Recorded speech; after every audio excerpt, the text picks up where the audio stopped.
koan is no different from mu. For the time being, simply continue with shikantaza until you reach the point of strongly wanting kensho.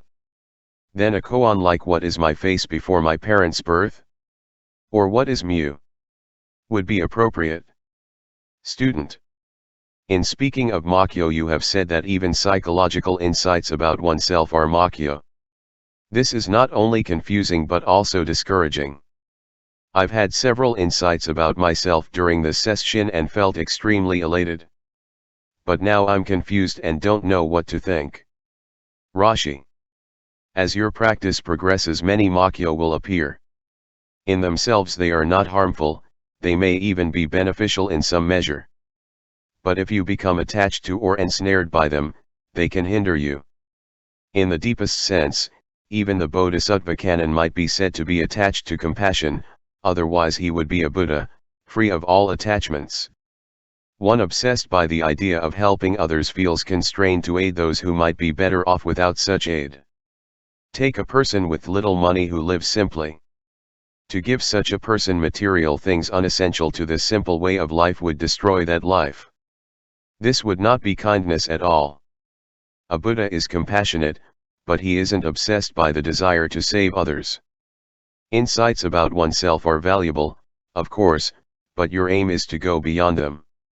If you stop to congratulate yourself on your insights, your advancement toward realization of your Buddha nature will be slowed. In the widest sense, everything short of true enlightenment is makyo. Don't become concerned about makyo or elated by them.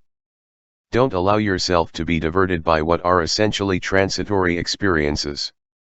Only continue your practice devotedly. Student. About an hour ago during Zazen, all at once the pain in my legs disappeared, and before I knew it, tears began to flow and I felt myself melting inside. At the same time, a great feeling of love enveloped me. What is the meaning of this? ROSHI. Zazen done with energy and devotion dispels our sense of alienation from people and things. The ordinary person's thinking is dualistic. One thinks in terms of oneself and of that which is antithetical to this self. And this is what causes all our misery, because it gives rise to antagonism and grasping, which in turn lead to suffering. But through Zazen this dichotomy gradually vanishes. Your compassion then naturally deepens and widens, since your feelings and thoughts no longer are focused on a non-existent I. This is what is happening to you. It is of course highly gratifying, but you must go further. Continue your concentration wholeheartedly. Student. My practice is shikantaza. ROSHI. Is there anything you want to ask? Student. Yes, yesterday when I was trying to sit with vigor, as you had urged me to, I felt that my effort was mechanical, because I had to push, so to speak, to achieve that state. Nevertheless, I sat as I was told to sit, and when I was whacked with the kyosaku several times, the stick-wielder told me my sitting was very good. I myself felt that my sitting at that time was mechanical. This morning, instead of pushing, I felt myself suddenly being pushed, as it were. My strength arose naturally and I felt that the quality of my sitting was better than that of the sitting in which I had to push. Yet this morning when I was struck by the monitor, I was told, "You're relaxing your effort. Brace up." I am really confused. ROSHI. First of all, do not retain in your mind the words of the person trying to encourage you. Listen to what he says and then forget it. Of course, the type of sitting where vigor naturally flows forth, without having to push for it, is better. Unfortunately, it is not always possible to maintain such vigor. That is why it is necessary to force yourself to sit firmly when energy doesn't come forth spontaneously. Bear in mind that there is a causal relation between your mechanical sitting, as you call it, and the natural, easy sitting you experienced later. In any event, students are not always the best judge of the quality of their sitting. The important thing is not to relax your efforts, not to give way to dullness or tiredness. Student. I had the sensation of an object resting on my forehead between the eyes. It was so strong that automatically my attention became riveted to it. But as you had instructed me to concentrate my mind in the pit of my abdomen, I brought my mind back there. Should I continue that way? ROSHI. If your mind naturally and spontaneously goes to a point between the eyes, it's alright to direct your concentration there. That is another way of concentrating. ROSHI. Has anything in particular happened to you? Student. I've had the sensation of the back of my head being pushed up by my breath and of my breath going down to my loins. Is this a makya? If so, what should I do about it? ROSHI. Yes, this is also a kind of makya. These things have no particular significance. They are neither beneficial nor harmful. Don't embrace them, just go on earnestly with your practice. They arise, as I have pointed out, when one is concentrating intensely. Student. But why do they arise at all? ROSHI.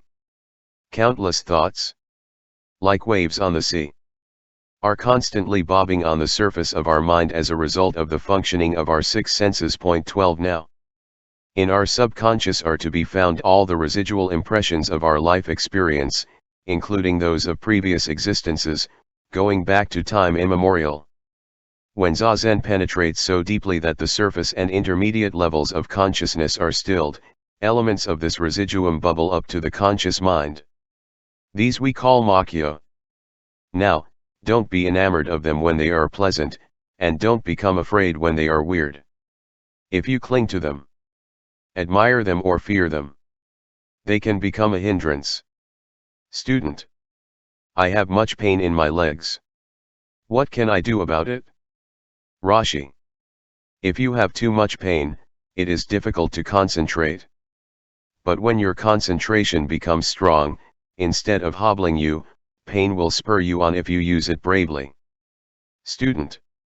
I have another question. What can I do when I get sleepy? ROSHI.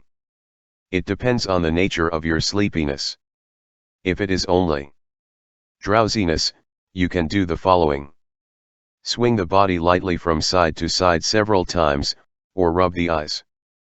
If it is heavy sleepiness because you haven't slept the night before, you can try dipping your face into cold water and vigorously rubbing it.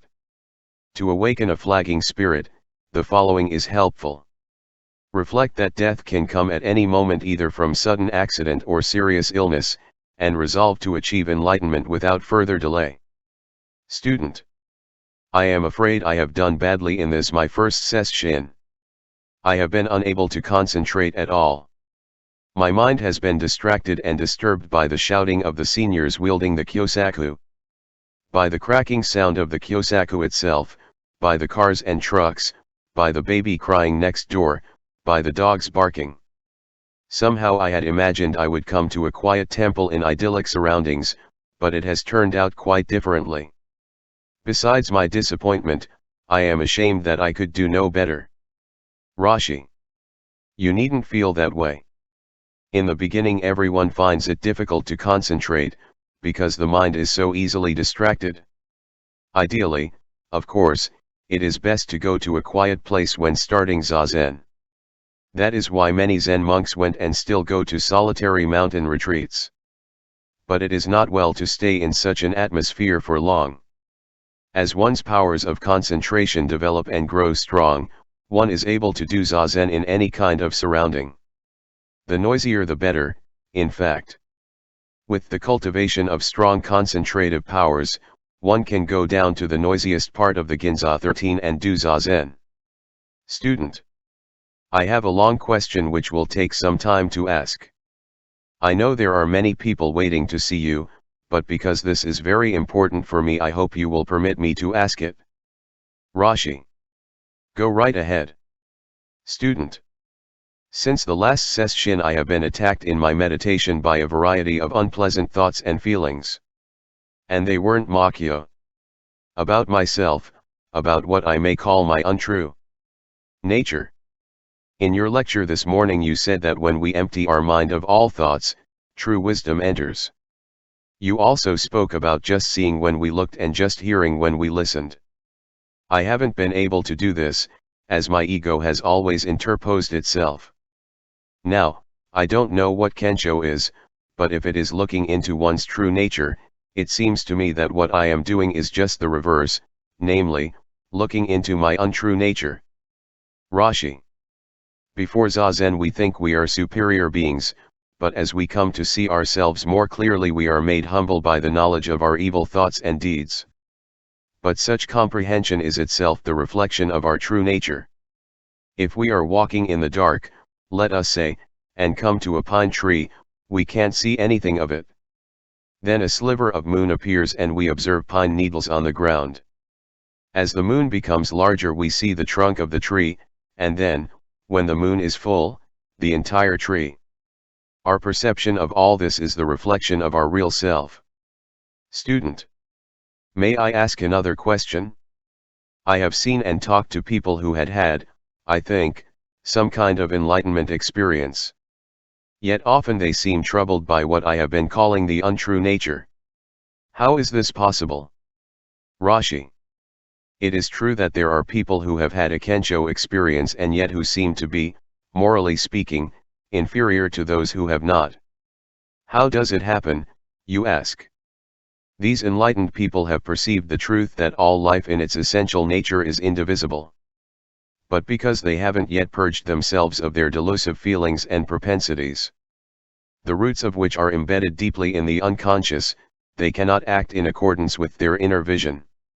If they continue with Zazen, however, gradually their character will improve as they become cleansed of these defilements, and in time they will become outstanding individuals. On the other hand, those who have never had a Kensho experience and yet seem to be modest and unselfish conceal, so to speak, the real condition of their mind. On the face of it, these latter appear more virtuous and steady, but because they have never seen into the truth and therefore still see the universe and themselves as separate and apart, under great stress their seemingly fine character gives way and their behavior leaves much to be desired. Student. Crying. Just about 5 minutes ago I had a frightful experience.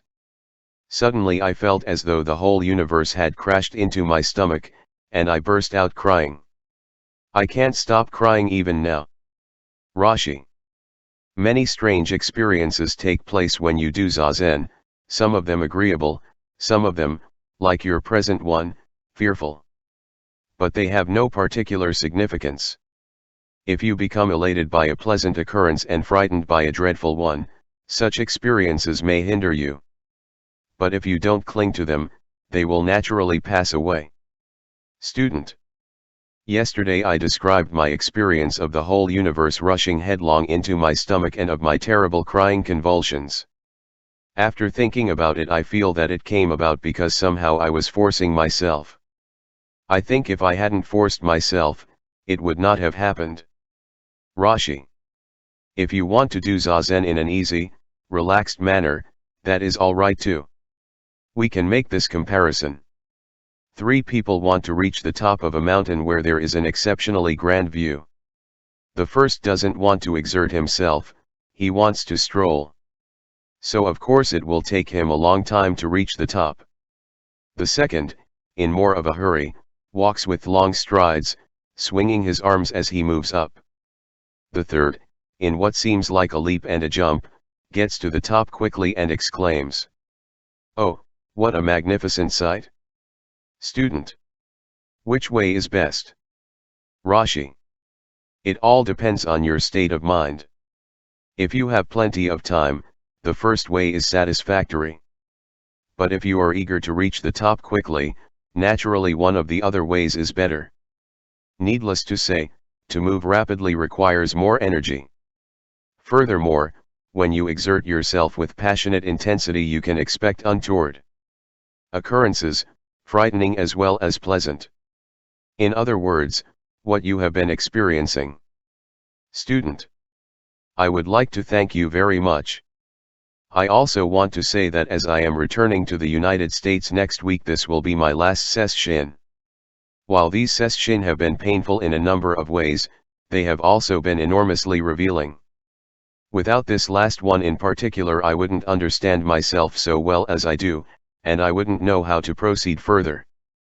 I am very grateful to you for the tremendous help you have given me. 2. Student B. Man, age 45. Student. My koan is mu. ROSHI, to realize the spirit of mu you must, without being sidetracked, travel along an iron rail stretching to infinity.